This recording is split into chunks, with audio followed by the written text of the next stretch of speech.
what I want to talk about with you guys is how to use fasting in a safe and sustainable way so that you can experience the health transformation that you're looking for.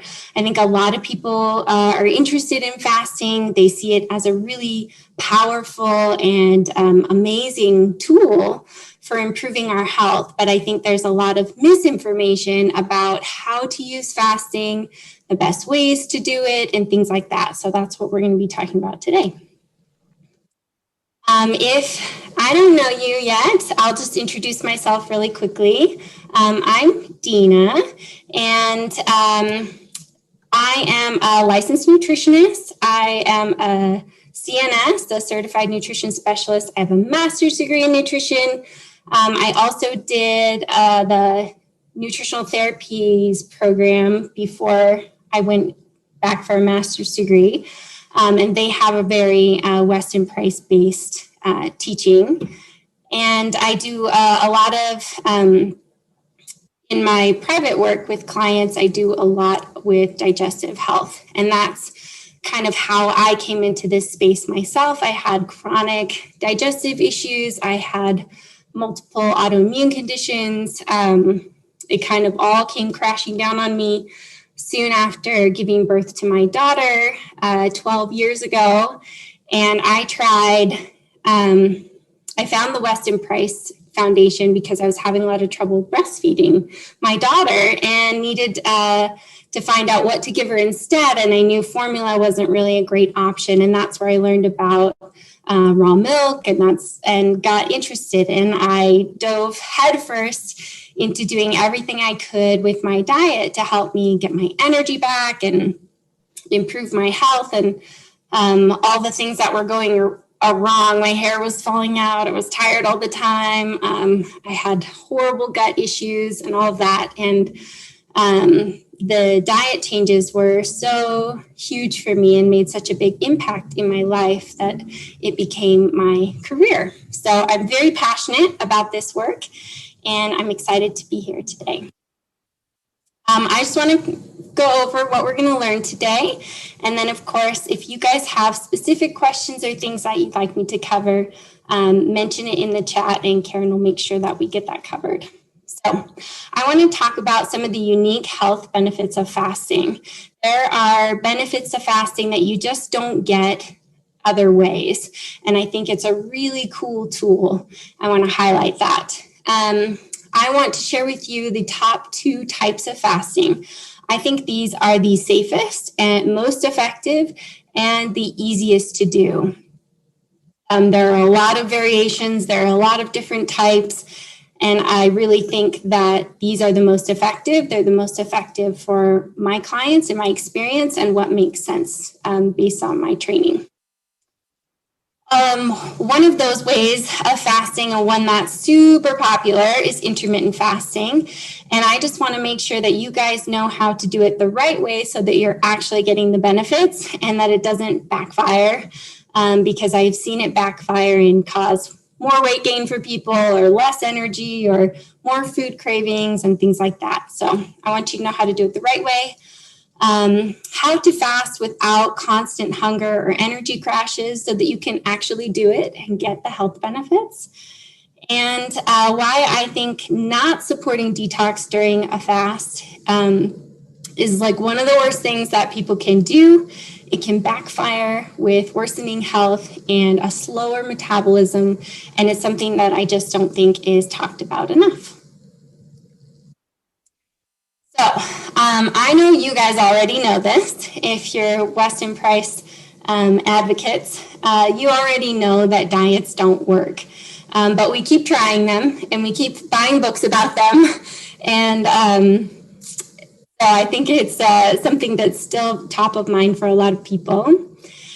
One of the reasons diets don't work is that we lose lean muscle mass and body fat when we diet. And that can come back to bite us because losing lean muscle mass will slow your metabolism, and muscle is the organ of longevity. So we really want to protect our muscle if we're doing any kind of weight loss.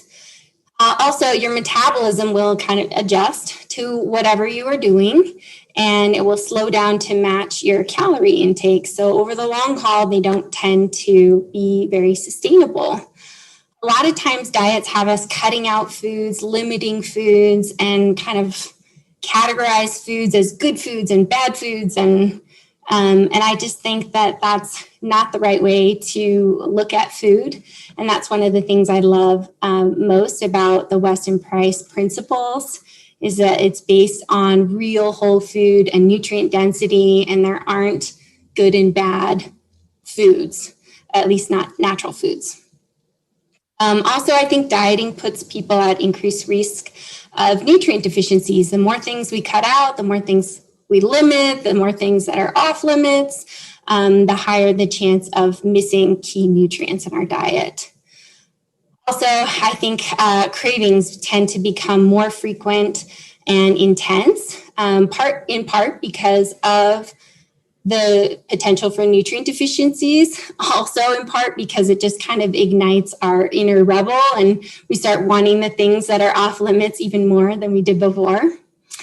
Also, I think dieting creates a lot of confusion around hunger and satiety, and because we're just like in our heads about what we're eating, and instead of being really in our bodies and in tune with what makes us feel good, what is nourishing for our body, and what our hunger cues are telling us. And I just don't think diets are sustainable. So I wanted to tell you just a real quick story. This is my client, Susan, and she usually goes by Sue. And Sue was struggling with excess weight. She had pre-diabetic blood sugar levels, high cholesterol, high blood pressure. She was having joint pain, digestive issues, sleep issues. She's postmenopausal. Sleep issues tend to crop up a lot then, and low energy. She was also a breast cancer survivor. And fasting was, and she had tried a lot of diets, right? A lot of, and they hadn't worked for all the reasons that we just talked about. And fasting was such an incredible, powerful tool for her and a great solution. And Sue joined my modified fasting program, and she was able to lose 25 pounds after only 3 fasts. And this was last year, right? Pandemic time, over the Christmas, Thanksgiving, New Year's, it was all during that time. And she just told me last week that her doctor took her off her blood pressure medication because she doesn't think she needs it anymore. So she was able to improve her sleep and her mood, have less pain, finally get some of the weight loss that she's been working really hard at getting for a long time. She was already trying hard, and fasting was such a great solution for her. So I think it has a lot of really tremendous potential. Today I want to talk to you about sustainable fasting strategies that actually work.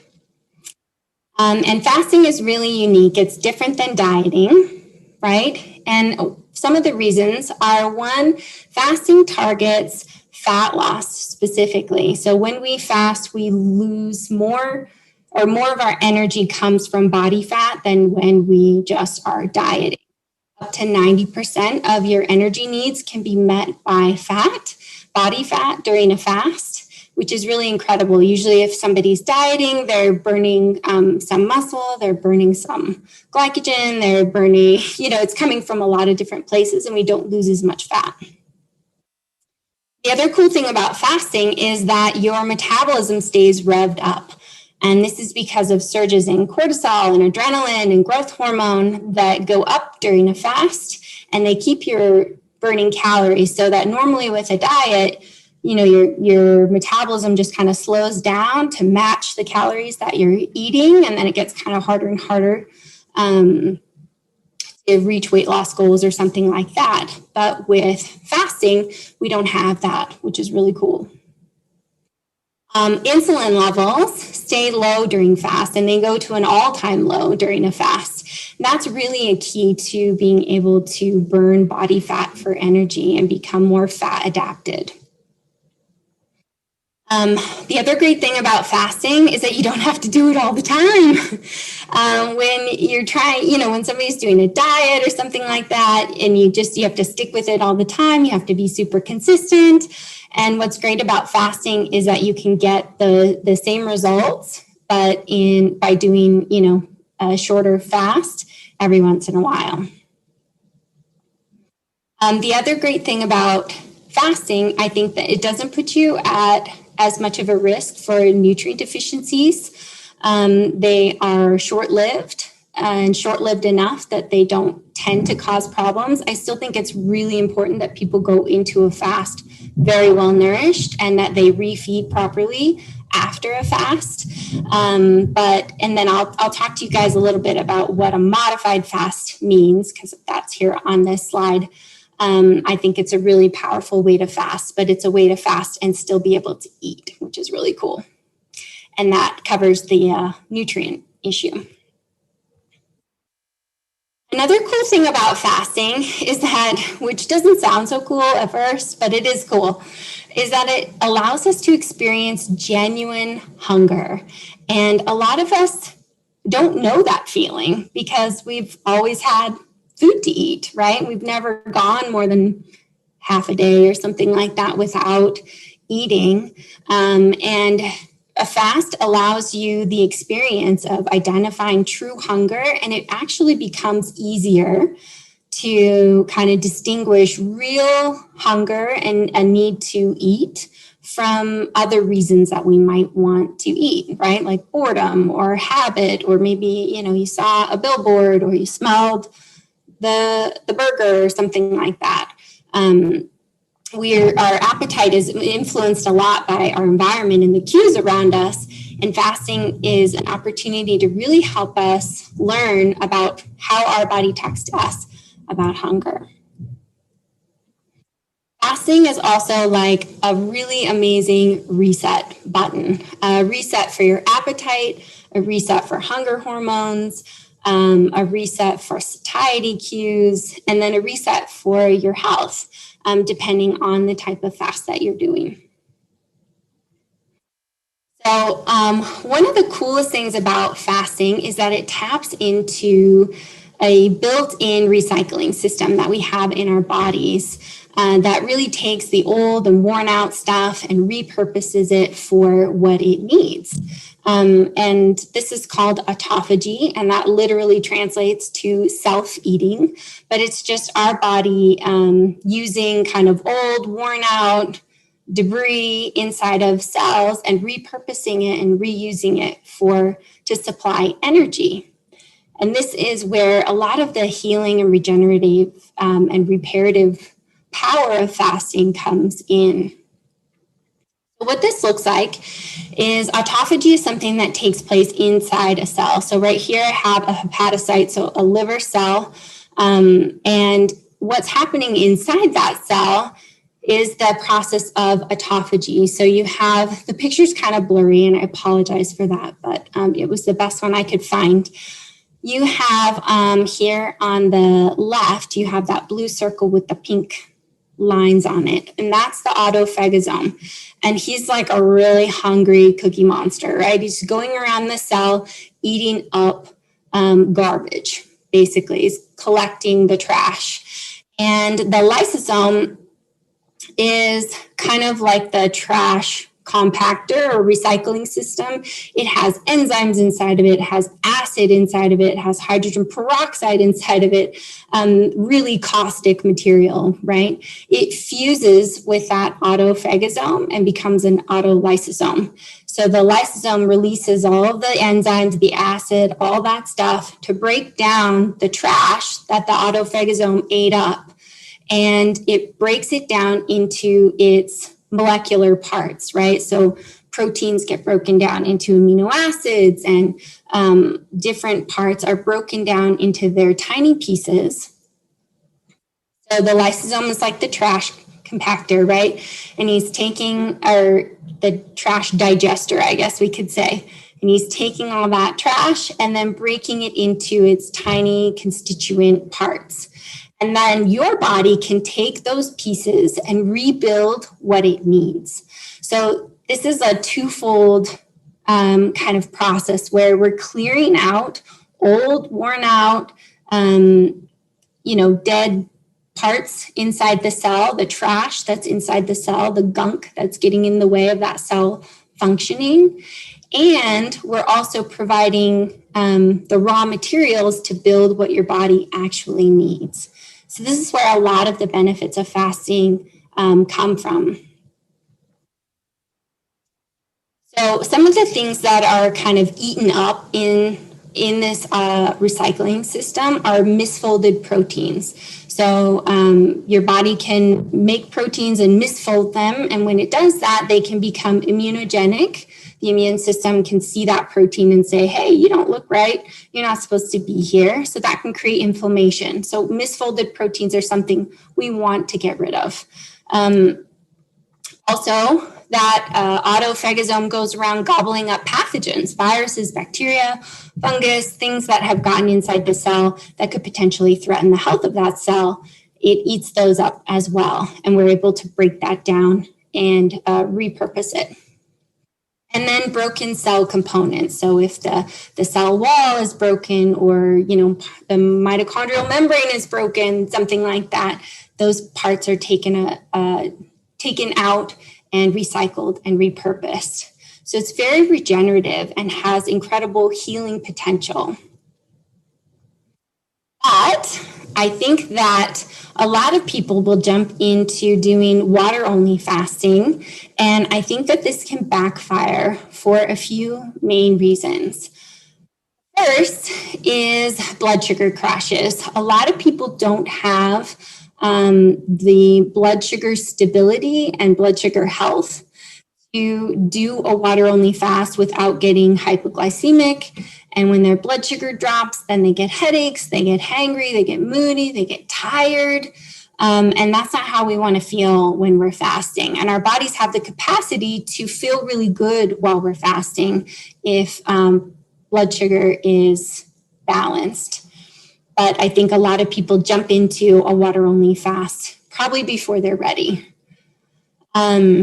Another reason is constant hunger and increased cravings. So with water-only fasting, when you can't eat anything at all, I've seen this really backfire for people with pretty intense hunger during their fasts, and also really increased ravenous hunger afterwards. So when they finish their fast and they refeed, they're just hungry for things that maybe they didn't even care about before, maybe they were always a healthy eater, but now they're craving donuts or Skittles or, something like that.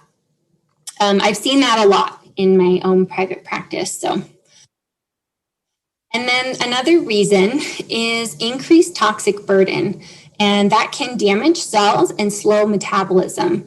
And you're probably wondering, what is she talking about? How does fasting increase toxic burden and damage my cells? So that sounds really terrible. But I think we have to remember that when we're fasting, we are burning a lot of body fat, right? And fasting mobilizes those fat cells and they're coming out for energy.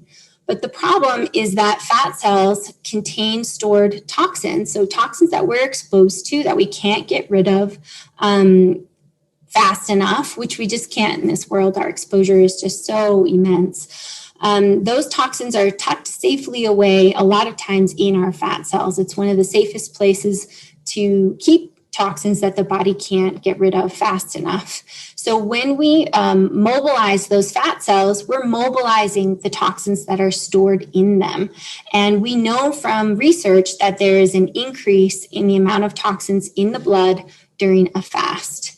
Or any time that somebody is in a significant calorie deficit, right? So I think it's really important to support detox when fasting. And a water-only fasting has limitations because it doesn't necessarily do that. And those toxins, once they're liberated from the fat cells, and they, all your blood is filtered, your liver filters all of your blood first and sends the trash down the GI tract, right? So that we can poop or pee it out. and that those toxins can be recycled. So it's called enterohepatic recycling, entero meaning gut and hepatic meaning liver. But the liver and the gut kind of have this really neat connection and a two-way system where the liver processes the toxins, sends it down through the bile into the GI tract, and then later on down the intestine, those toxins can be reabsorbed. And we have this system for a reason, right? We need to be able to recycle bile acids. And so your body can use them again. We need to recycle hormones. We recycle vitamin D. We recycle a lot of things that we reabsorb and use them over again. And so we have this system built in so that we don't lose a lot of nutrients. It allows our body to recycle important things. But it also can be hijacked by toxins. They can be recycled. And then your liver has to process them all over again and dump them in the GI tract and then send them down, and then they can get recycled over and over and over again. And this happens at an increased rate during the fasting process. So Karen, at this point, I see that the chat, something's happening in the chat. I don't know if people have questions about this. There are a few questions. Okay. The first one is, how do you know when it's not going well with fasting? When to stop and what type of symptoms? That's the first one. That's such a great question. I think when to stop when feeling weak, dizzy, or faint. I think those are signs where I would say it's time to call it quits on your fast. If somebody is feeling nauseous or headachy or flu-like, to me, that's an indication that this toxic issue is a big issue for them, and they need to support detoxification better during their fast. And then, of course, if somebody is like ravenously hungry, where they're like, I could eat my shoelaces, I'm so hungry, I think that's a good time to stop. Another is if you've lost more than 5% of your body weight, that would be the time to stop. Also, if somebody is, I already said, if they're feeling like really weak or dizzy, like heart palpitations or something like that, those are signs that the fast isn't going well, and it's probably, maybe doing you more harm than good, and it would be a good time to stop. Yeah. Great. The next one is, what do you do when you hit a wall in weight loss after many fasts? Yeah, that's a really great question. So I think supporting detox would be a really important thing to do, because one of the reasons that people hit walls with fasting is because of that kind of, you get this influx of toxins in the system during a fast. And if you're not getting rid of them, they can, one, damage cells, but two, one of the biggest things that they do is slow metabolism, so that you're not burning very many calories during your fast. So you could hit a weight loss plateau as a result of that. And then, when your fast ends and you're refeeding, you still have toxins in your system that can, continue to slow your metabolism. So I see that this is a big issue for people who don't experience weight loss during their fast, or who experience weight gain after refeeding in a fast. I think, to me, that's a red flag that detox really needs to be supported. But I'll be talking a little bit more about the two types of fasting that I think are really effective and how to do them well so that you do get the weight loss results. So potentially, if you're not experiencing weight loss, you might be making some common mistakes that people make. And I'll talk about those a little later on. Great. Two more questions. One is, any thoughts on dry fasting? And then the other one is, how long is it safe to water fast at home? Yeah. So I don't actually, I'm not a huge fan of water fasting, and that's, kind of what I'm highlighting here. As far as dry fasting goes, potentially it's okay. I think the things that you have to think about are dehydration as a potential issue during a dry fast. The second would be gallbladder. So there's an increased risk for gallstone formation during fasting. And then, of course, during a dry fast, that would be more so because of the lack of water. And so I just wouldn't recommend that to anybody that has GI issues or has had their gallbladder removed or is at risk for gallstones or, has had gallstones in the past. I'd be really careful with that. And then with the dry fasting or water only fasting, I don't think they're good at supporting detoxification. So I'm going to tell you about the kinds of fasting that I think are better at that. So I just wouldn't do dry fasting or water only fasting for anybody that has a high toxic burden or that has a trouble with detox. If you do a fast and you feel amazing and your energy's great and your appetite's fine and you feel really good, then you're probably doing great. And but I'm talking to the people who have tried fasting and are like, this sucks. I feel terrible. I'm going to wring all my children's necks. I turn into a monster, or I don't get weight loss, or I feel like I have the flu, right? So if you're doing something and it's already working really well for you, then keep on keeping on. But I think that these methods that I'm going to teach are more effective, they're safer, and they're easier to do. Okay. So because toxins can recirculate and are an issue during a fast, I think water-only fasting isn't the best. So in my opinion, fasting without supporting detox is bananas. And I think it's something that's just not talked about enough. So what are the best ways to fast? I'm going to cover 2 today. These are the best. I think they are the safest. They're very effective, and I'll tell you why.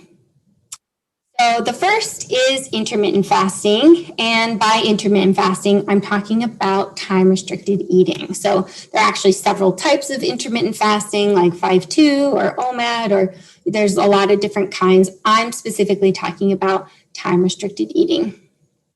This is when you eat all of your meals within a specific time frame each day. Usually it's somewhere between 6 and 12-hour eating window.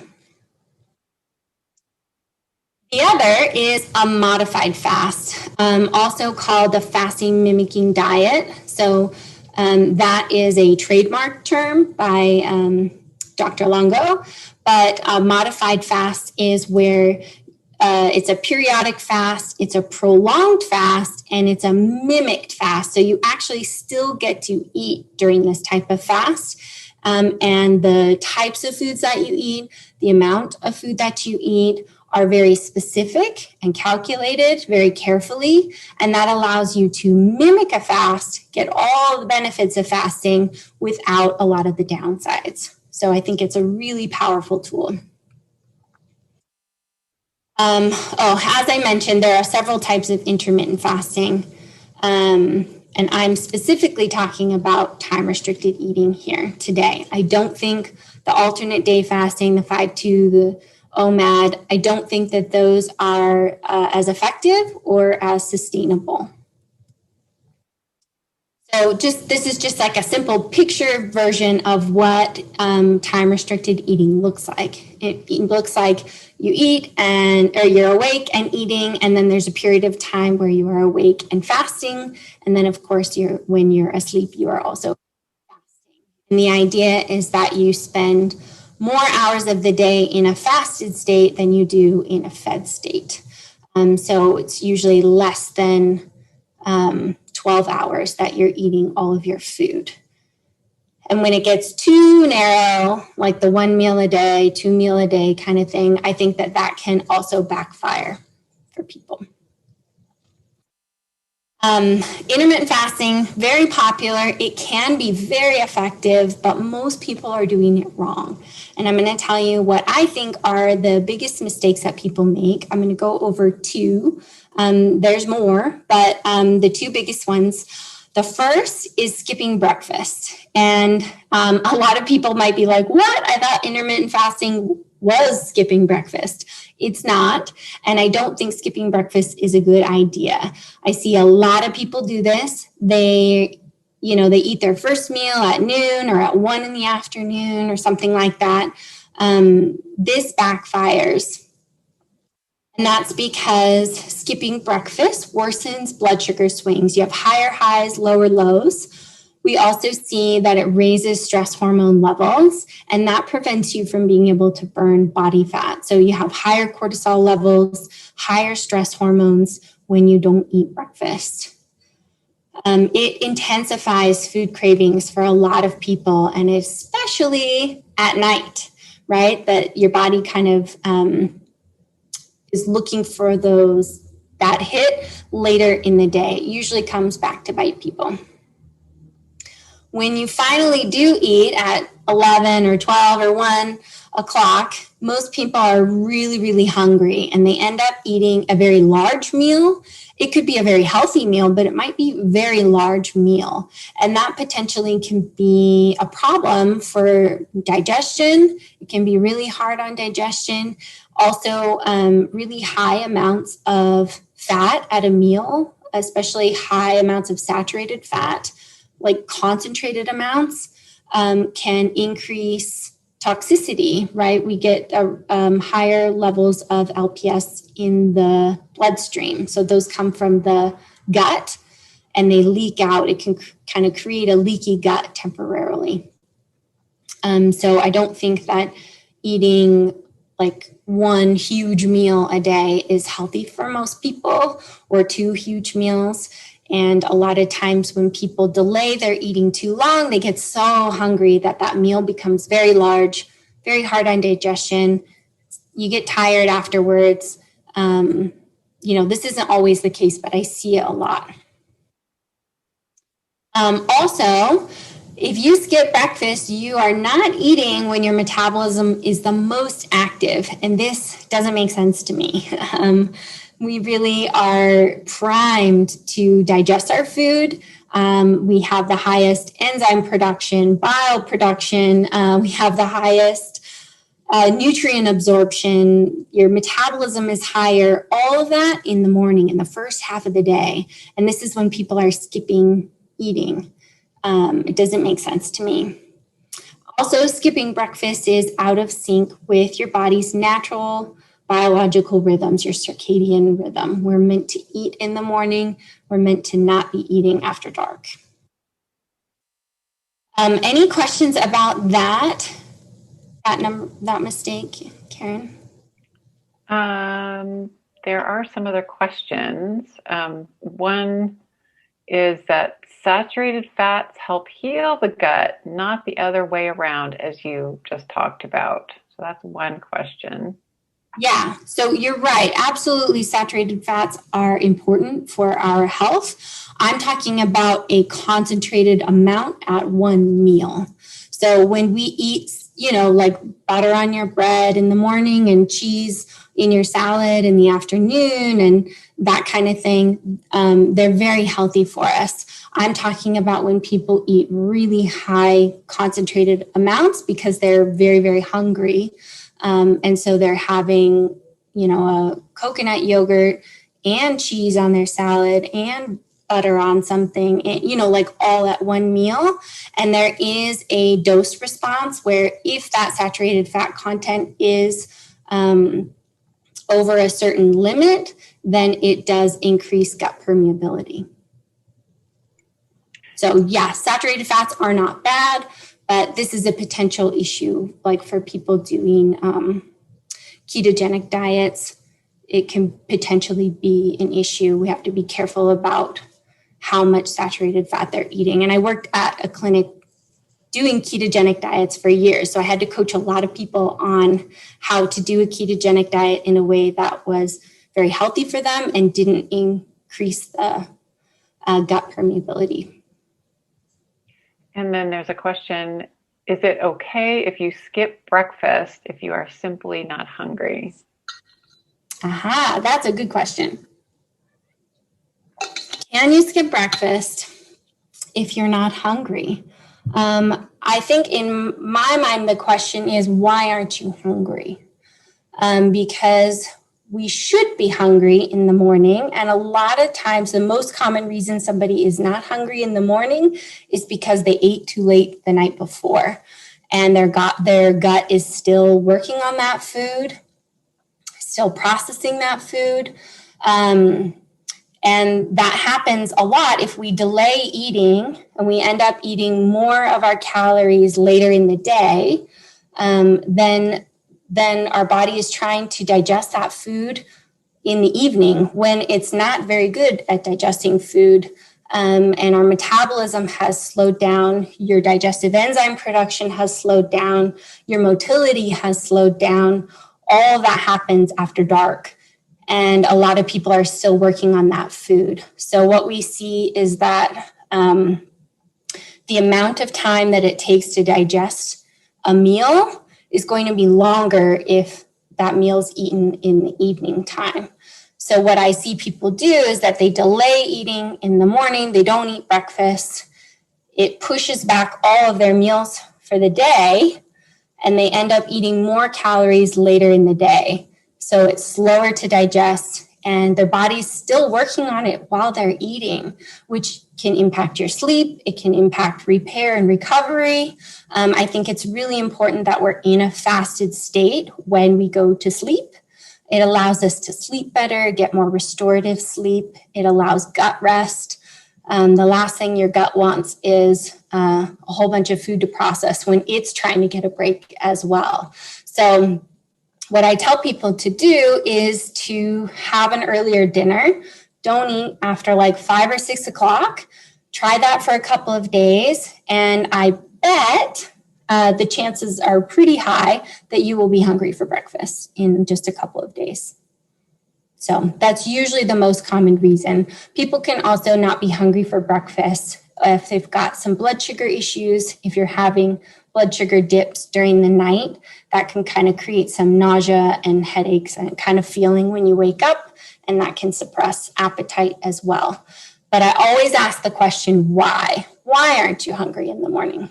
Because human physiology is really designed to be eating in the morning. That's when we digest our food the best. Okay, mistake number 2 is doing too much fasting too fast, right?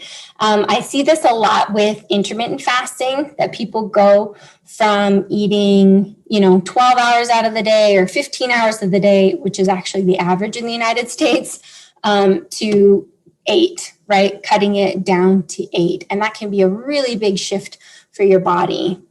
So 16-8 is the most common intermittent fasting recommendation. It's a 16-hour fast and an 8-hour eating window. I don't think it's always the best option for people, and it's not always a great starting place. You really have to build your metabolism up to that kind of fasting and eating window.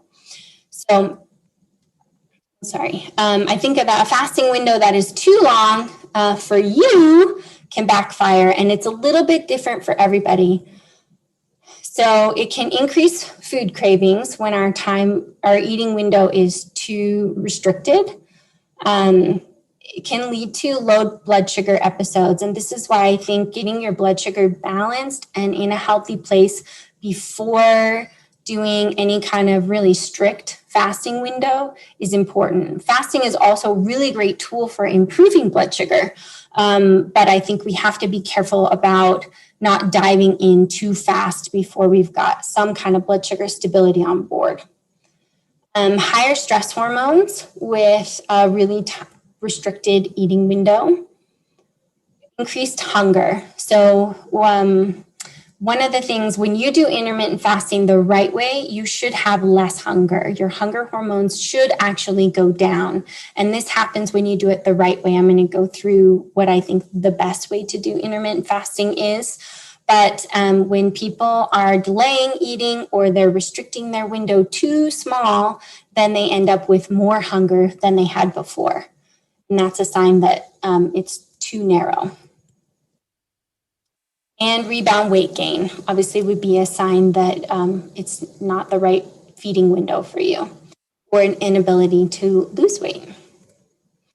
So if you want the benefits of intermittent fasting, I think you need to do it the right way, the way that's aligned with your natural biological rhythms and patterns that capitalizes on when your digestion is at its best, when your metabolism is at its best.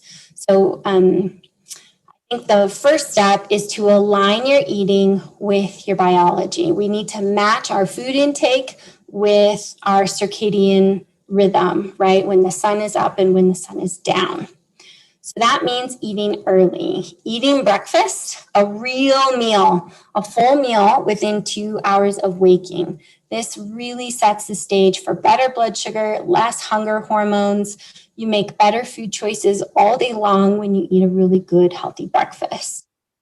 And then eating an earlier dinner, right? So you're eating earlier in the day and you're ending your eating earlier in the day, limiting food intake in the evening. This is going to help digestion, sleep, recovery from exercise, and just recovery from the day, because you're going to be getting better sleep if you're in a fasted state while you're sleeping. Front loading your food. So this is a way to really maximize the benefits of intermittent fasting.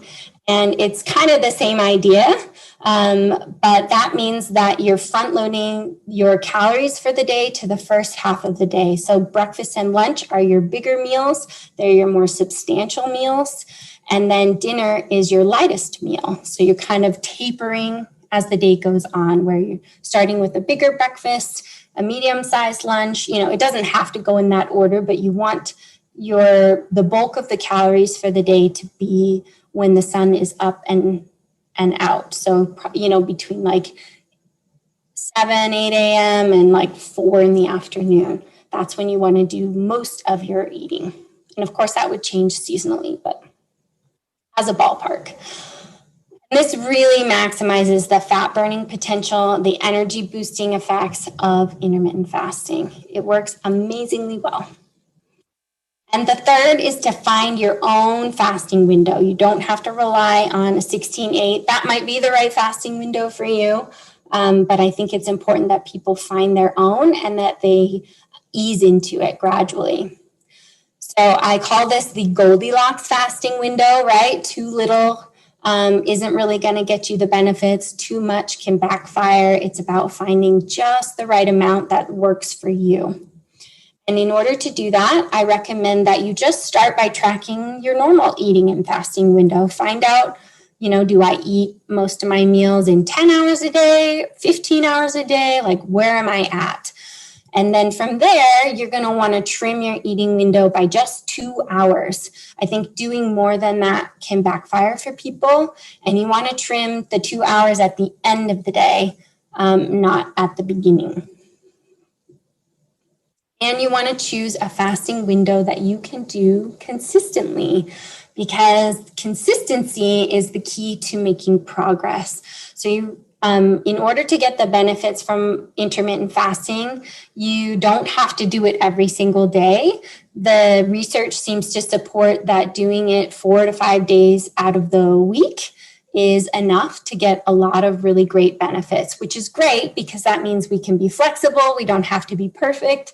We can go out to eat, have a nice dinner out late at night, or you go to a party or something like that. But you want to pick a fasting and eating window that you can stick to fairly regularly most days of the week. So if it's too narrow and it's too strict and you're not eating with your family, like, that's not sustainable, and it's not going to work out for you in the long run. And then you can always build up to a longer fasting window over time if you need to. So, as your metabolism gets stronger and you get more accustomed to fasting, then you could trim it by, another hour or something like that. But I recommend that people start with just trimming it 2 hours and always at the end of the day. Also, there's a lot of research to support that you don't have to do a 16-hour fast to get benefits. So these are just some examples of clinical trials and studies that were done on 13.5-hour fast, a 14-hour fast, a 13-hour fast, right? We saw breast cancer recurrence cut in half with a 13-hour fast. It didn't have to be 16 hours, and they still saw tremendous health benefits, right? Same with the 14 and the 13.5-hour. So sometimes less is more. Okay, so that was intermittent fasting. Are there any questions specifically about intermittent fasting before I jump into the fasting mimicking? There are some more questions. One person wanted to know if there is any research to back up the claim that we need breakfast even if we're not hungry. There is a lot of research as far as people that do intermittent fasting. They have compared two groups of people doing intermittent fasting, people that are eating earlier in the day, right? So they're eating breakfast and lunch, and then they're stopping their meals earlier. So their fasting window is in the evening and then during the night, right? Compared to a group of people who are skipping breakfast. They're doing their intermittent fasting basically in the morning while they're sleeping and then in the morning. And when we compare these two groups, the early eaters that are eating breakfast, they lose more weight. They have better blood sugar. They have lower levels of ghrelin, so hunger hormones are lower. And trying to think, those are the main ones that come top of mind. There might be some more in that study, but there definitely is research comparing two groups of people, both doing intermittent fasting for the exact same amount of time. The people that are aligning it with their circadian rhythm by eating in the morning and not eating at night get the most benefits, lowest hunger hormones, they have the most weight loss, and they have the most benefits out of it.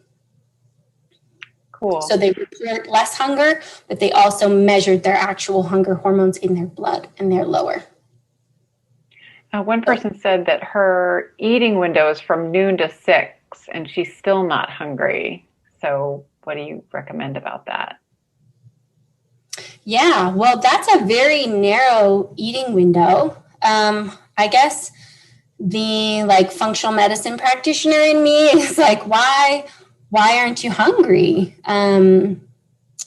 other times of the day? And maybe it's that's working for you. If it's working for you, you feel great, your energy is great, your blood sugar is stable, you've reached any weight loss goals, if that's something that you're trying to reach and it's working for you, then I am not here to tell you to do something different. I'm talking to the people who have maybe tried it and maybe it's not working for them or they're not getting the results. So I guess the question to me would be, why aren't you hungry outside of that fast? And sometimes it can be because we're, we can be sedentary. So if your metabolism has adapted to that eating window and it's slowed down so that, maybe you're eating 1,600 calories in those 6 hours and your metabolism's burning 1,600 calories, then you wouldn't be hungry outside of that. It's just adjusted. So 2 more things. One comment, she remembers the saying to eat breakfast like a king, lunch like a prince, and dinner like a pauper. And then I have 2 questions on hypothyroidism, and I don't know if this is the right spot to talk about that.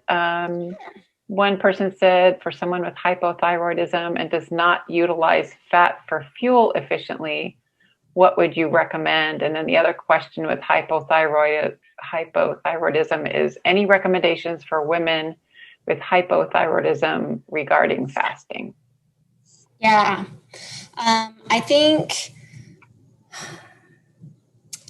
what I would definitely do for somebody with hypothyroidism that wants to incorporate fasting is to start with intermittent fasting and to start with a really broad eating window. So with any kind of fasting, any kind of prolonged fasting, we can get thyroid hormones lower, right? And that's just your body trying to protect you, where it's going to lower your metabolic rate if you're eating less food, right?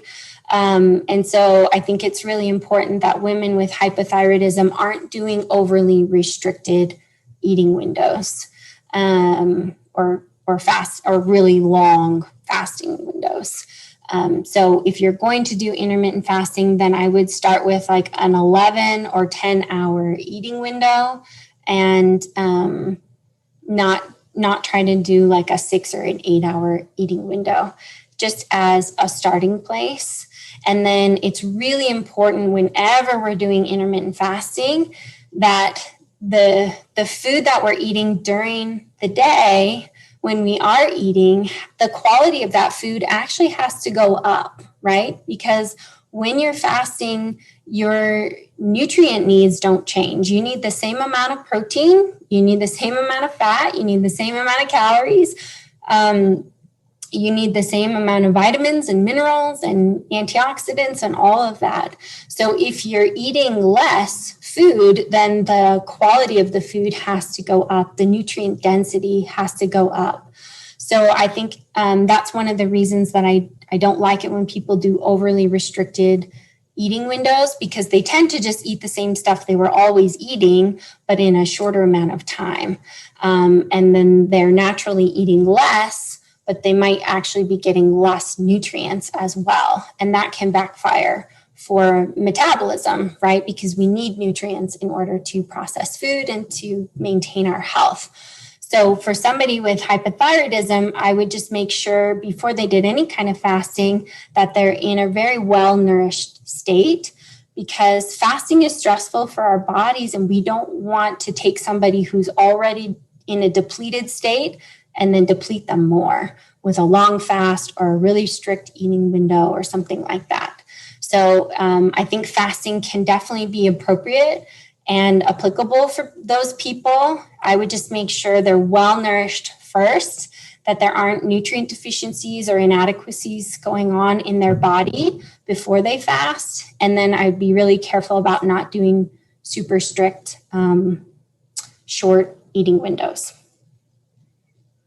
Yeah, but there's a lot to talk about there, but those are the two things that come top of mind. Okay, and then I know people wanted to talk about hormones, but in general, men tend to tolerate fasting better than women do and seem to have less downsides than women do, and that can be because of the hormones. But I think if we do fasting the right way, that's very hormone supportive, that's detox supportive, that isn't super stressful on our bodies, then it can be very beneficial and not have those downsides. So the next best way to do fasting is what I think is the modified fast. This is Dr. Walter Longo, and he is a researcher who studies longevity. And he figured out that you can mimic fasting while still eating.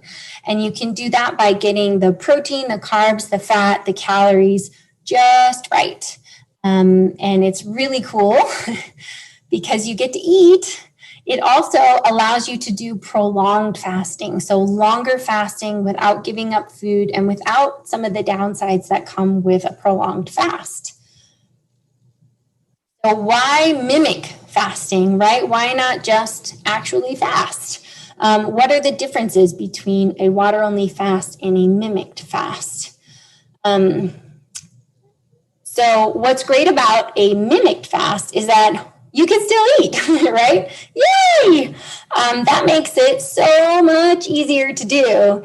And it makes it safer to do because you're not having blood sugar swings, you're not having potential gallstones forming, you're not as likely to be dehydrated or malnourished or anything like that after the fast.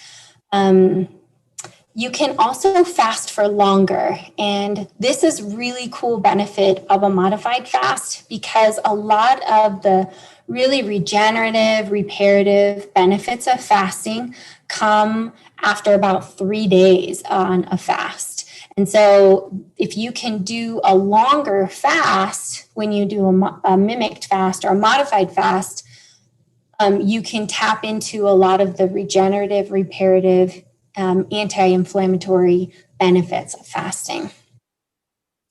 Also, being able to eat prevents hypoglycemia. This is really common. People have those blood sugar dips that give them headaches, that make them tired. A lot of people just don't have the blood sugar stability to do a water-only fast.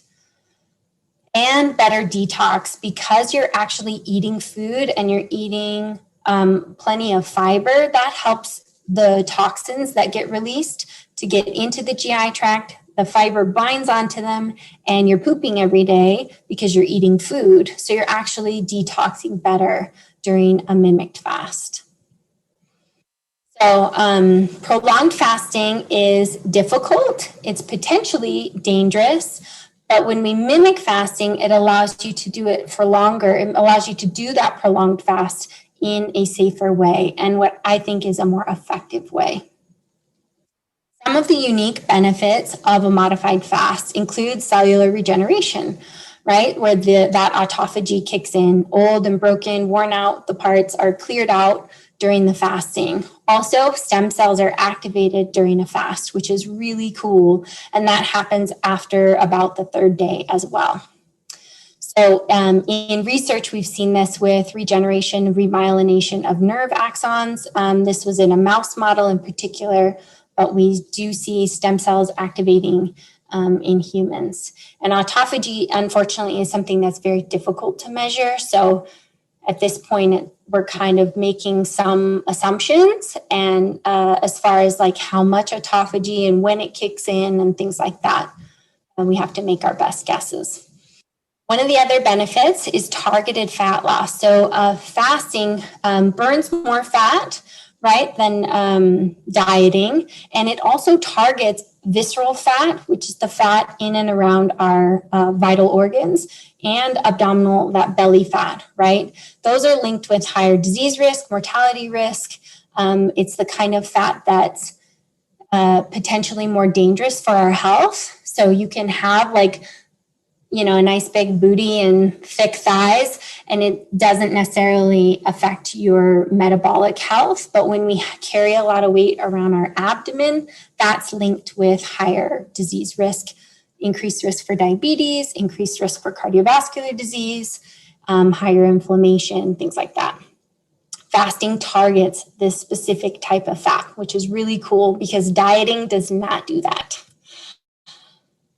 Another cool thing about a modified fast and any fast is that it preserves muscle mass. So muscle mass is protected from being broken down during a fast because of those surges in growth hormone and cortisol and adrenaline. A modified fast helps lower inflammation. So we see a 14% reduction in IGF-1. We see significant reductions in CRP. These are inflammatory markers that are associated with chronic disease. They're associated with cancer and increased mortality. And we see these go down with mimicked fast or modified fast. Healthier heart and blood vessels. So we see significant reductions in total cholesterol and triglycerides. In my fasting program, I had somebody whose triglycerides were at 700, which is crazy high. After 3 fasts, they dropped to 300 by 400 points, which is just incredible. His doctor was ecstatic. We even see increases in beneficial cholesterol, right? Or in HDL, which is considered the good one. But overall, we see I know in the Weston price, we're not afraid of cholesterol. We love our egg yolks. We love our butter. We love our cheese. And that's great. But we do see just a trend towards healthier cholesterol, more balanced, lower overall if it needs to be. If somebody already has lower cholesterol or low cholesterol or normal, it doesn't budge. So it's really just for people that need it. We see the changes. Healthier gut. Who doesn't want one of those? Increased abundance of protective microbial species and an overall shift in a healthier microbiome, which is really cool. It's kind of crazy to think, like, how does not eating improve the microbiome? But we do see this time and time again in the research that fasting can have very beneficial effects on the gut microbiome. Better blood sugar, increased insulin sensitivity. These happen with the prolonged fasting especially. It increases insulin sensitivity, lowers inflammation, and it makes it easier to lose weight even when you're not fasting anymore. Because you're more insulin sensitive, because your blood sugar is more stable, it just makes it easier to burn fat outside of a fast as well. And decreased autoimmunity and better immune balance. So this is pretty unique to a modified fast, a prolonged fast. But we see a 40 to 50% reduction in immune cells during a fast, which is why it can potentially be immunosuppressive. And we have to be careful about not doing a fast when we're sick or super stressed, or if you're going to be exposed to people that are sick. But we see a huge reduction in pro-inflammatory cytokines and a boost in T regulatory cells. So the whole immune system shifts to a much more less inflammatory, more balanced immune system. So I think modified fasting is particularly beneficial for people with autoimmune conditions. It's probably not appropriate for all autoimmune conditions, but I see it really helpful for a lot of them. And modified fasting already supports detox. And this is one of the reasons I love it so much. And I find it to be so much more effective than water-only fasting. This is because a modified fast has food in it.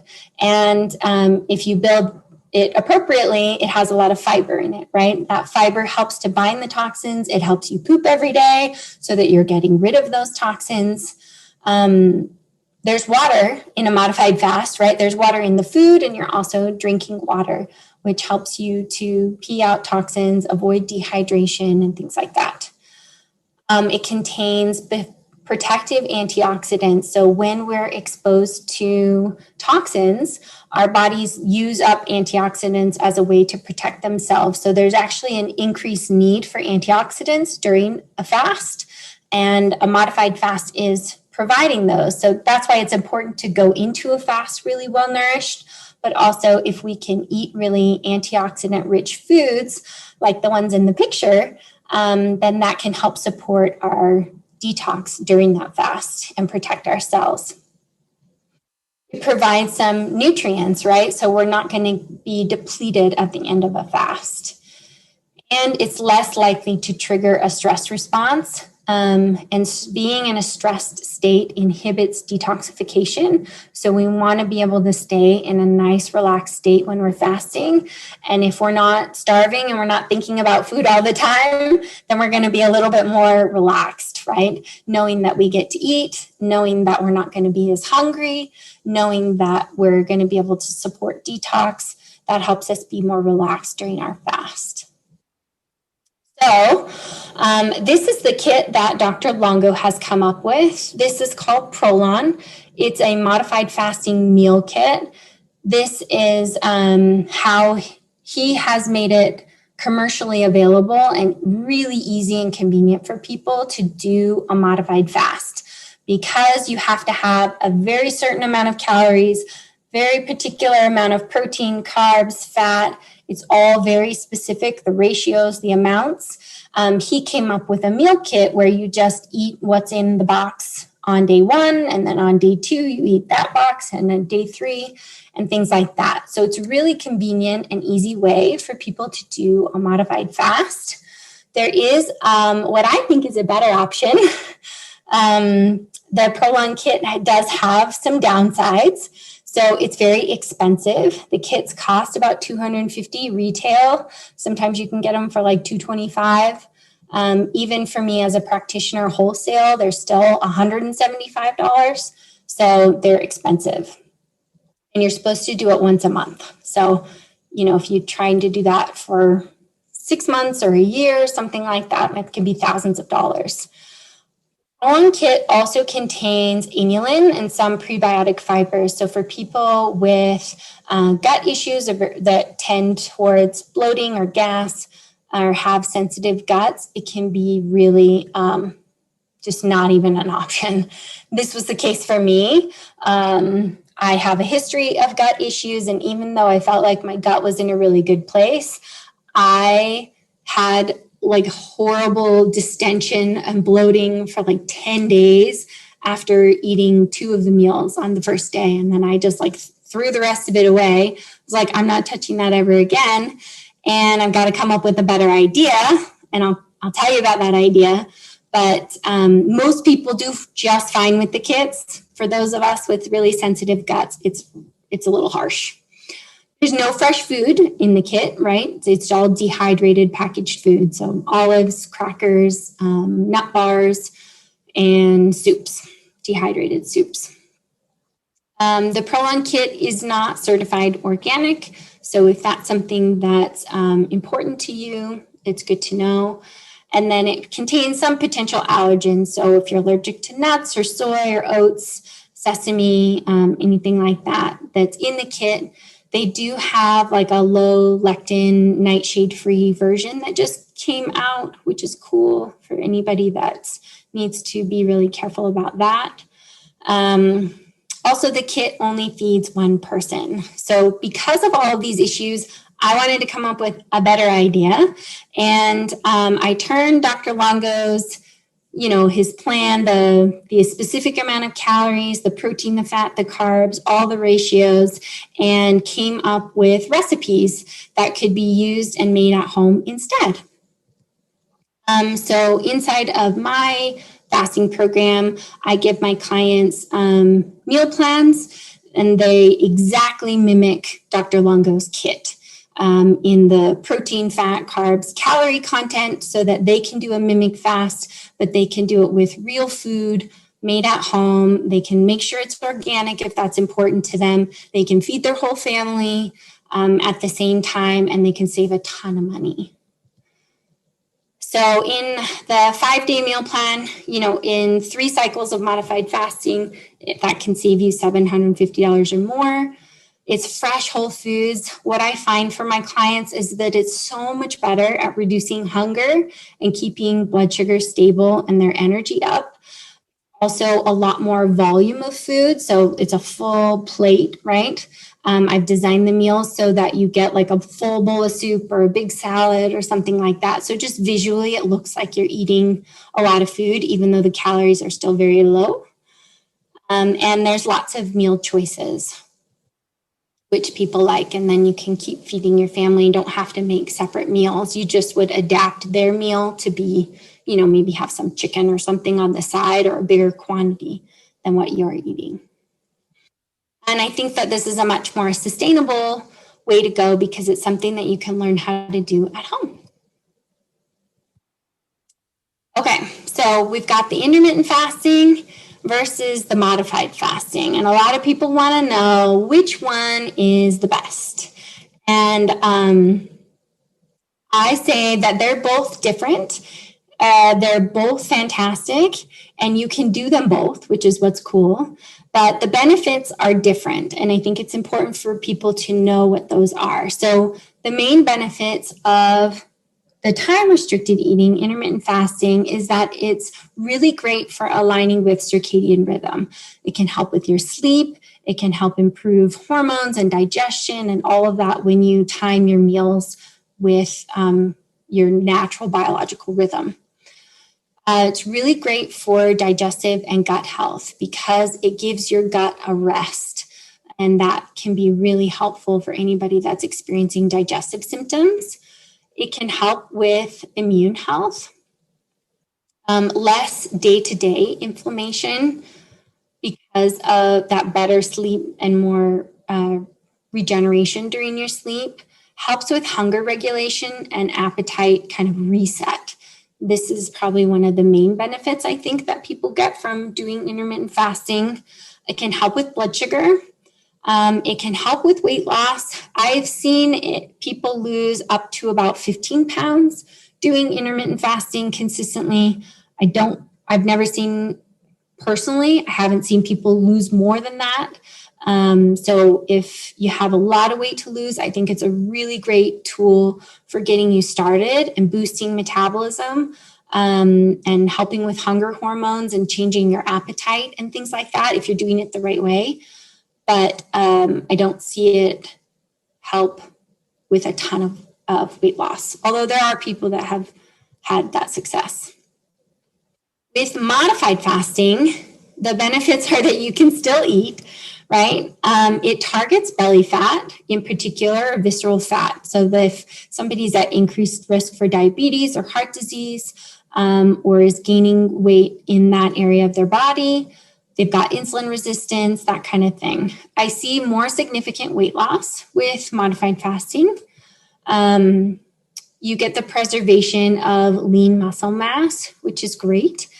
It's more insulin sensitizing. So I kind of think of modified fasting as like the bigger guns. We get deeper and more reparative health benefits than we do from the intermittent fast, but both, you can do both, and they both have kind of unique and different benefits, but they work well together. Lower inflammation is another really great benefit. The potential for autophagy, I'm saying when it's 3 days or more. This is based off of kind of rough science because we can't measure autophagy directly. It's happening inside of cells, so it's really hard to measure. But all of the fasting researchers and people seem to think that it really revs up and kicks in about day 3 of fasting. You're not going to get a huge boost in autophagy from intermittent fasting. It's just not long enough to do that. Autophagy really kicks in at that point where our body has run out of glycogen.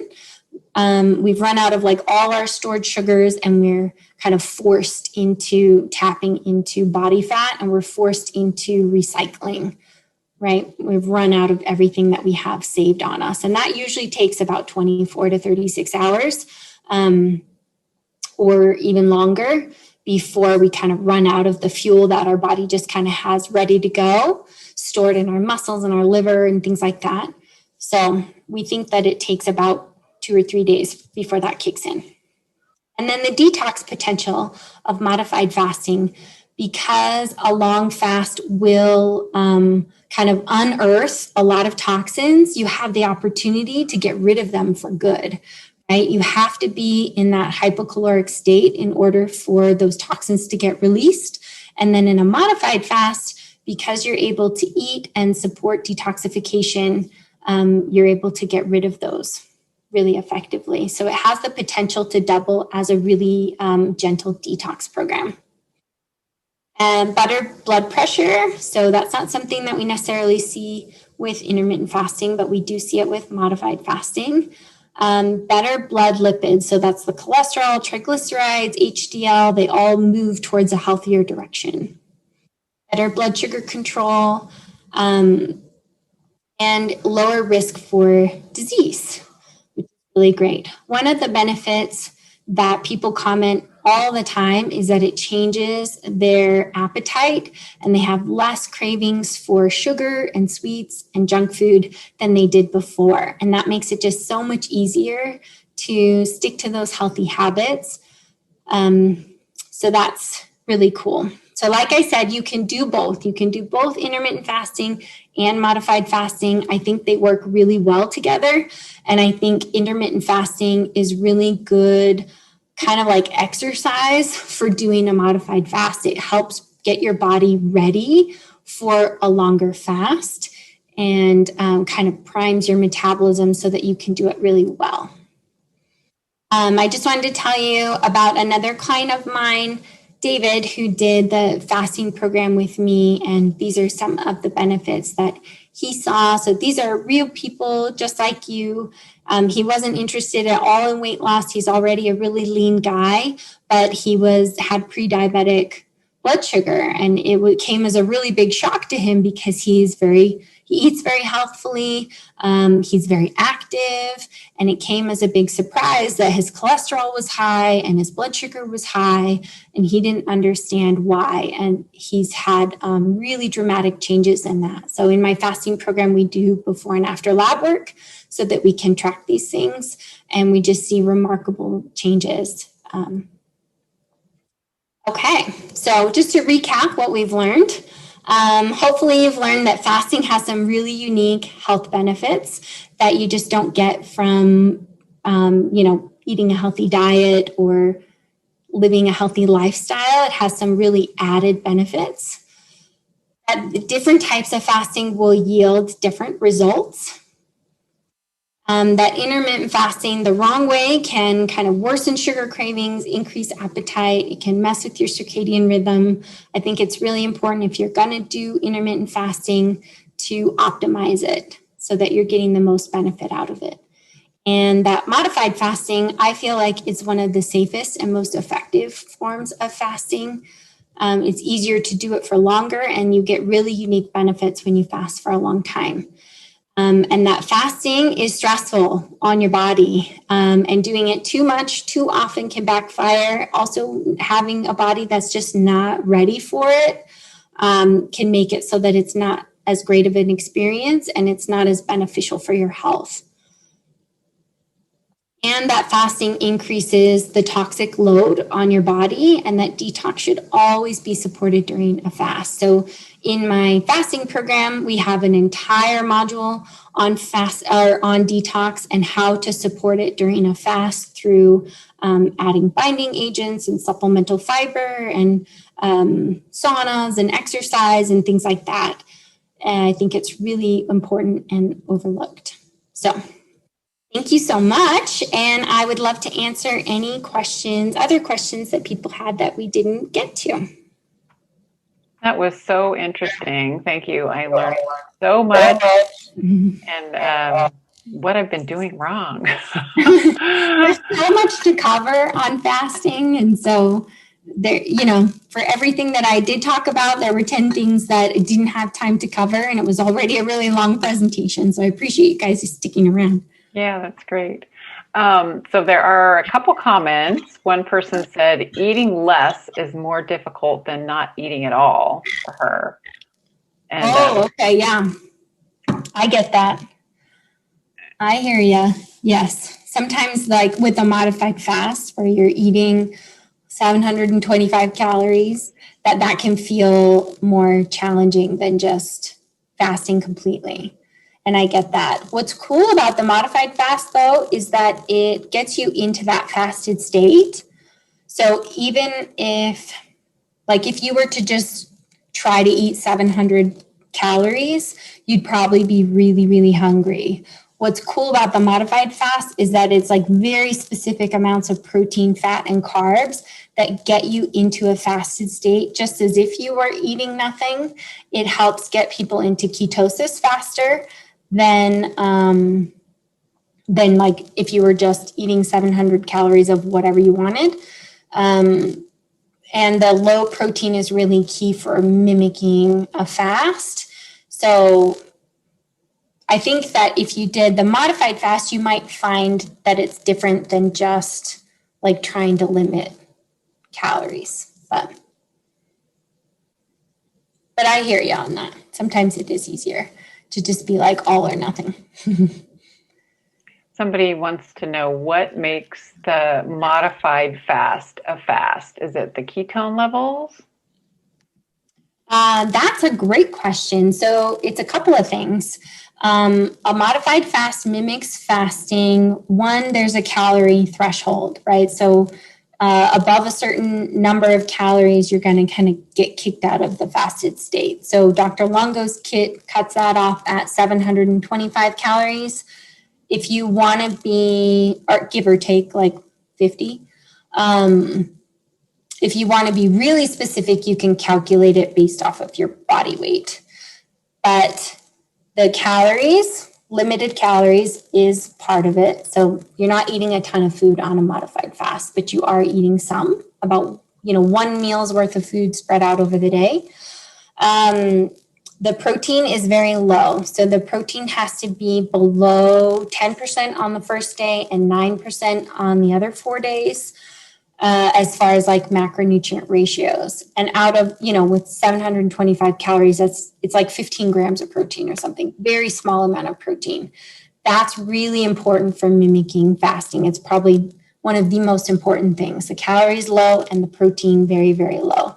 So during a modified fast, there are no animal foods eaten at all, because they are building foods, right? And in a fast, we're trying to get into a fasted state, a tear down kind of state where our body's recycling and kind of forced to use up old stuff.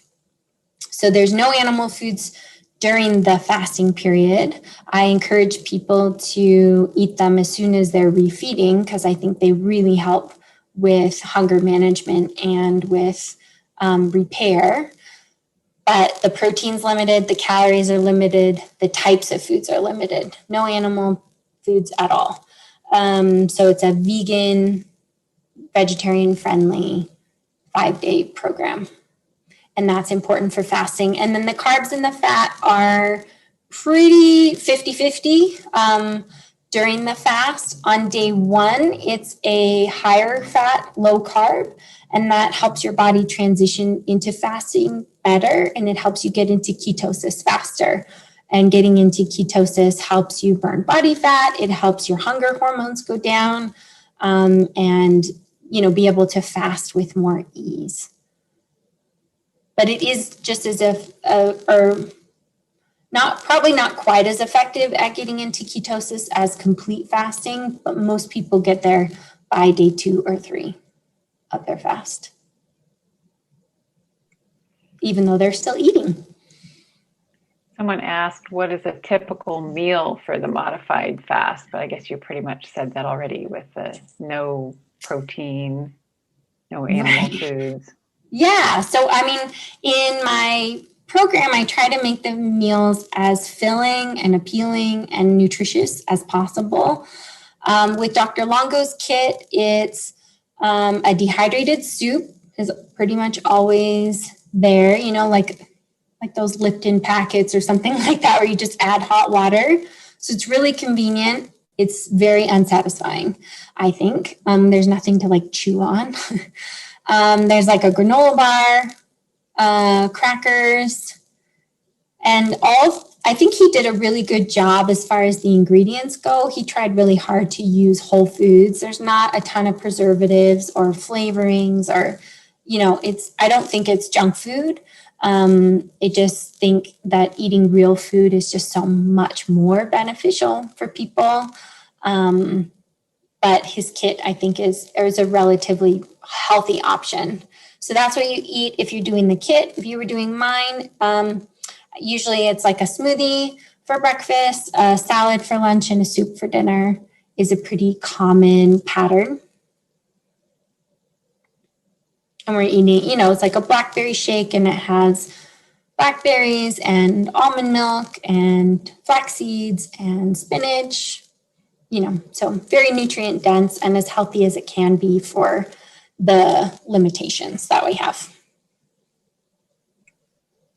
Someone asked, aren't proteins important for liver detoxification?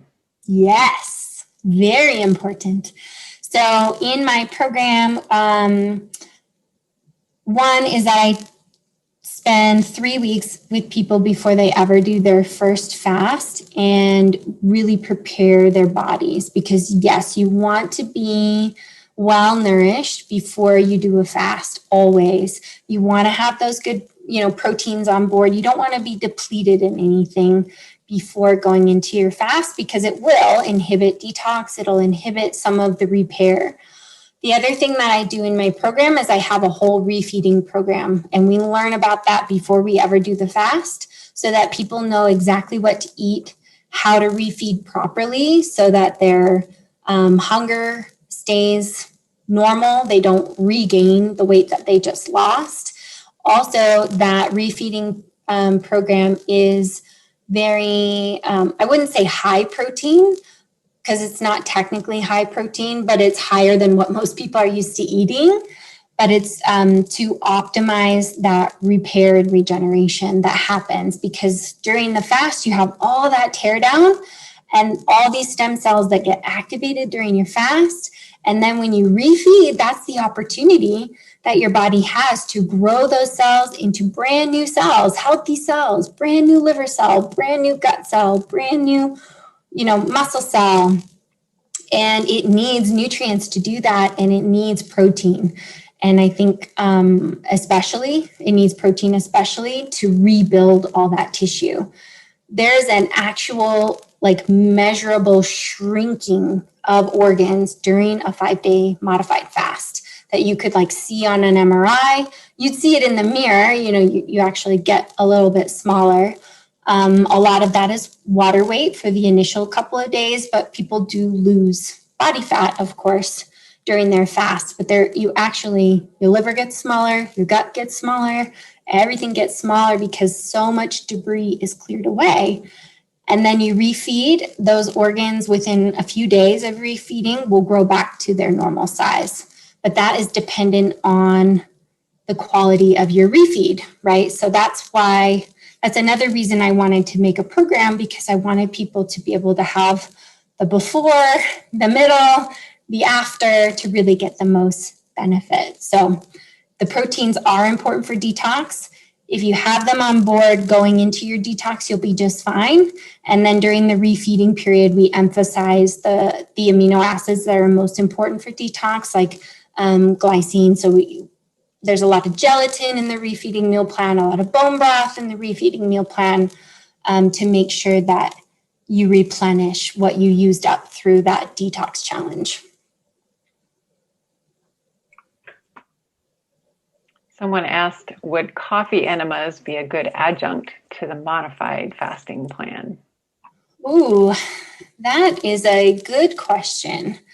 I feel like coffee enemas are kind of an advanced strategy, so I don't use that in my program.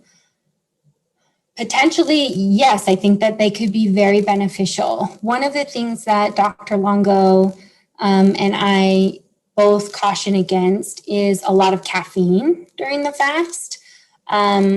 So, I guess it depends on how much coffee enema, but like a cup's worth of coffee is probably a good amount and would help definitely support the detox. And you don't absorb as much of it, but you still definitely absorb some of the caffeine with an enema. But yeah, I think it would be, it would work really well at helping with detox, as long as you are having good bowel movements and can get stuff out afterwards. Yes. I haven't used it with my modified fasters, but yeah.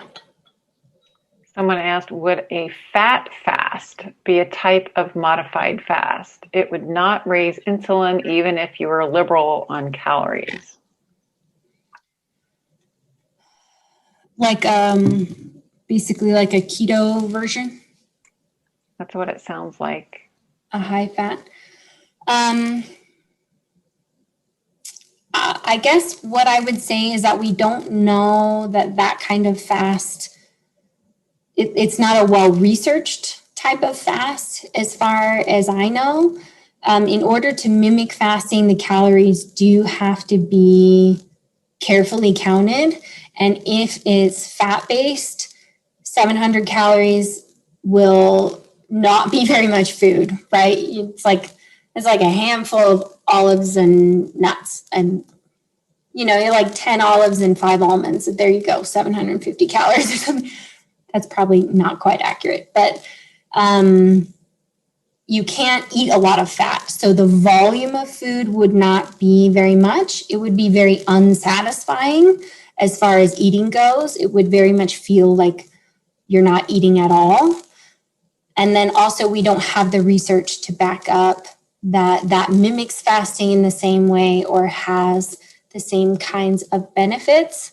So there's just a lot of unknowns, I guess, when it comes to that type of fast.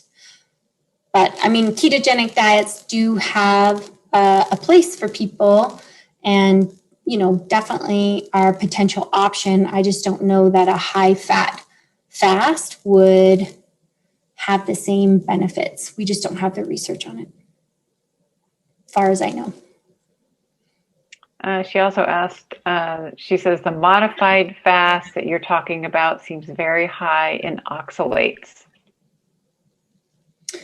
Yeah, potentially. I mean, because I said spinach, there's beets in some of the recipes and things like that. But the amount of food and the amount of calories is very low. So this was a question that came up for people that were doing low carb, because a modified fast is not low carb.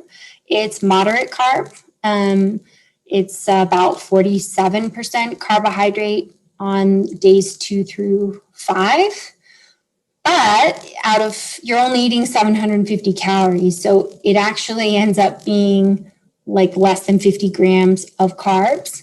So it's still very ketogenic, even though, which is why you can get into ketosis, even though you're eating sweet potatoes or berries or, you know, fruits, bananas, and things like that on the fast. So yes, there are high oxalate foods. And for somebody that has that issue, there's always the potential to modify the foods. So in my fasting program, I have like a tutorial that'll teach you how to build one yourself. I have all the meal plans that I've created myself that I think are really healthy and nourishing for people. And I have like an AIP version. I have a low FODMAP version.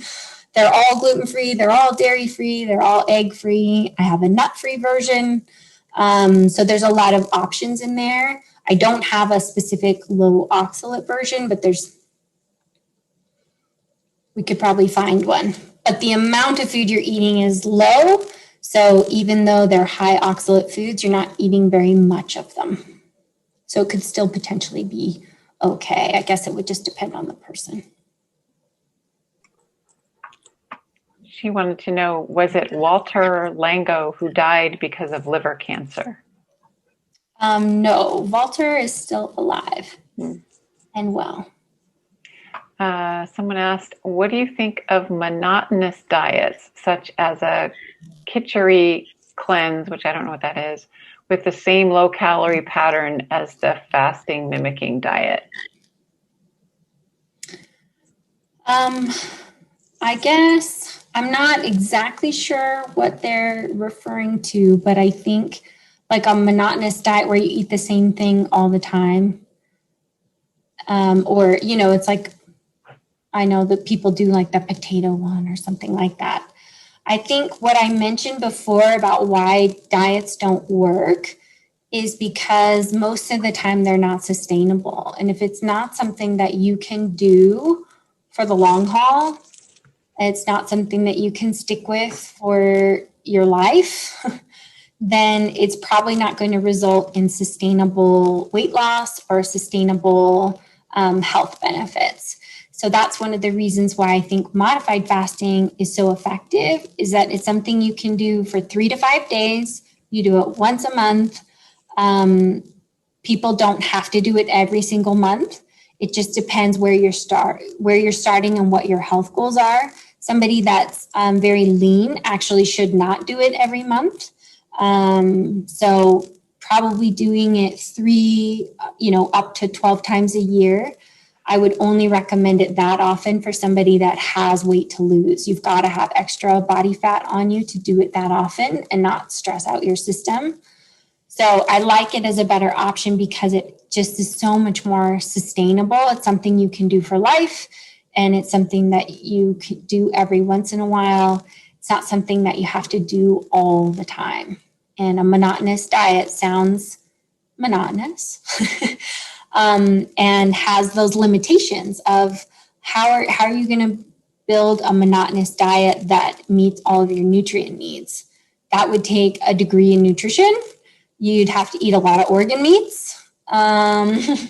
You'd have to, it would just be really challenging. You would just have to be super committed to a very high nutrient dense diet.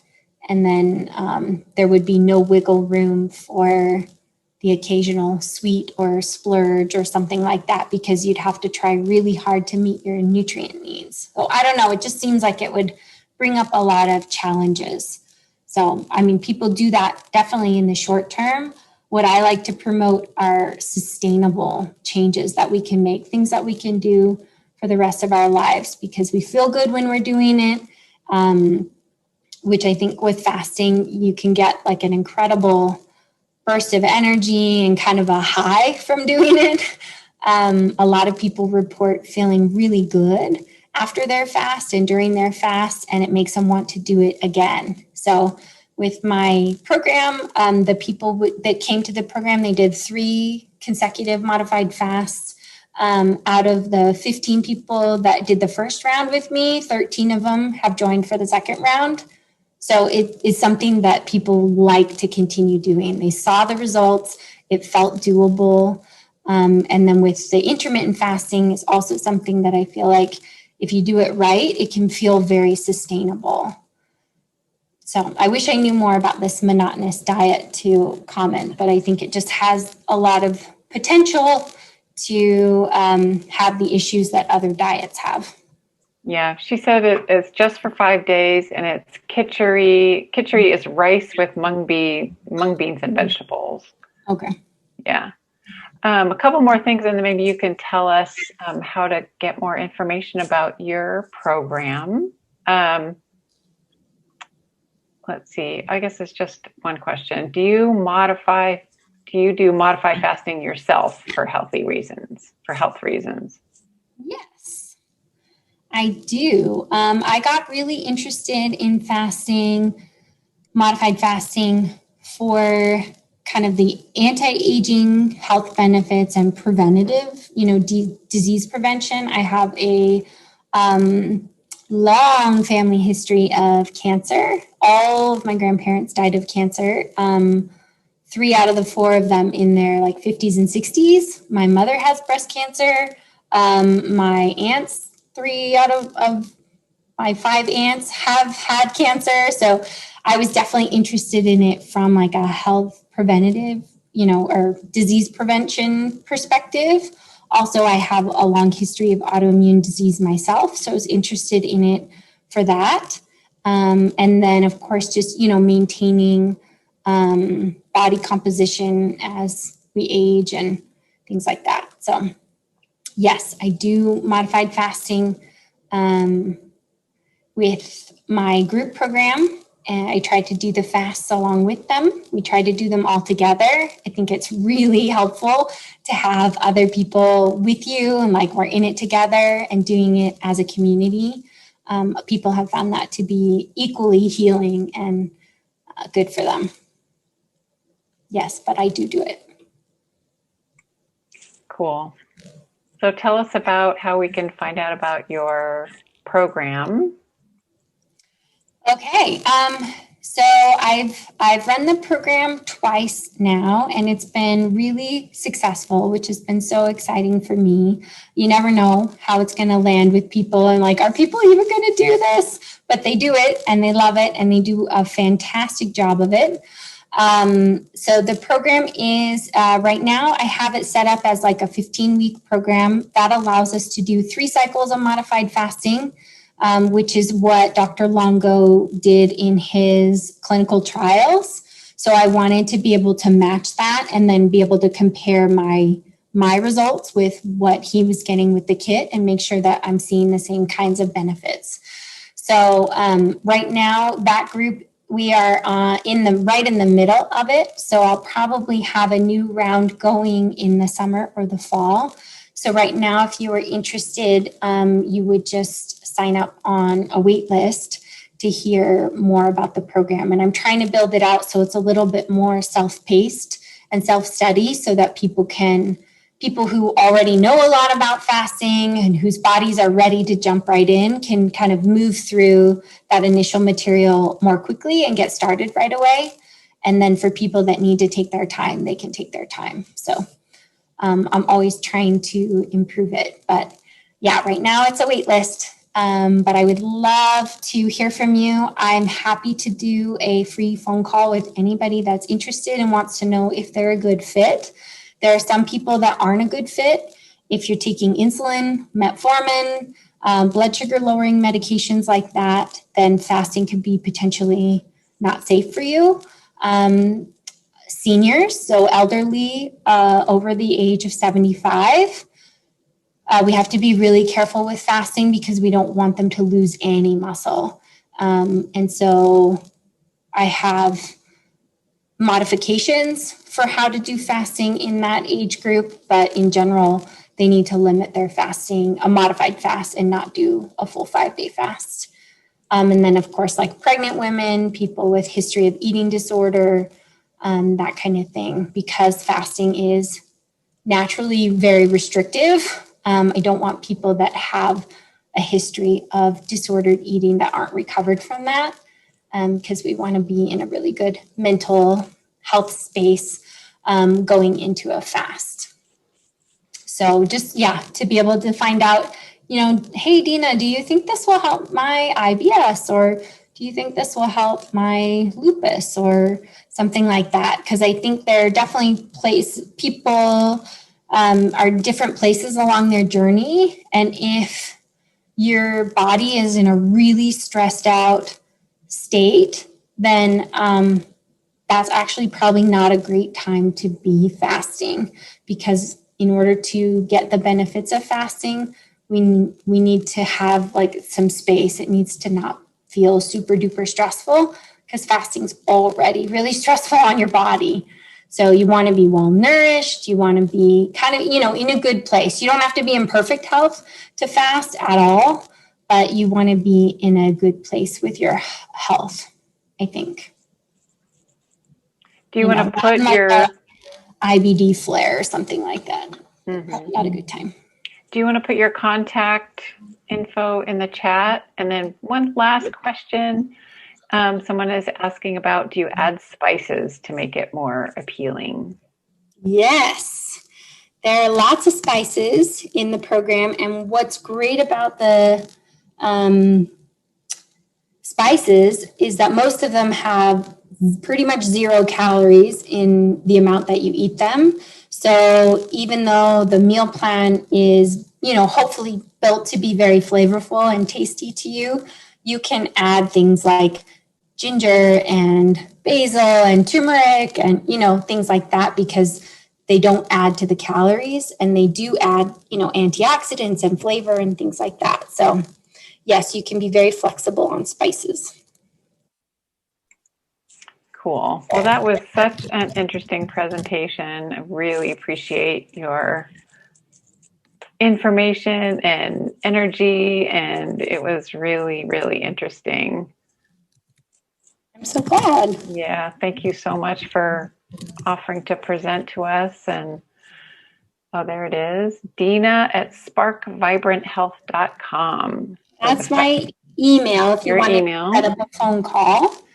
And then the Fasting Fix is the name of the program. If you're interested specifically in modified fasting and you want to be able to make the meals at home yourself, I do offer the kit in the program, because a lot of people just need the convenience, or they're traveling and they still want to do the fast. Everybody that's done both the kit and the meal plan said that the meal plans are more satisfying, less hunger. There's more variety and things like that, but you just can't beat the convenience of like a box that you can take with you. So I've had, really busy people that travel a lot for work, and the kit's just a lifesaver. And then in the program, I pass on the whole discount that I get. So the kits are $175 instead of $250. So I don't make any money off of them. I just want it to be an option for people. Thank you so much. And thank you everybody for coming. Really appreciate it. Great to see everybody. And thank you so much, Deena. Yeah, I hope you guys learned something. And then on the Facebook page, or I don't know if anybody has questions that they didn't get to ask, or other things that you'd like to know about fasting, I'm happy to continue the conversation. Thank you. That's very generous of you. Yeah. Yeah. It's such a fun topic. Yeah, it's fascinating. It's inspiring and makes me want to try it. Yeah. Awesome. Well, thank you. Thank you, everybody. Thank you, Deena. And yes, thank you. Yeah.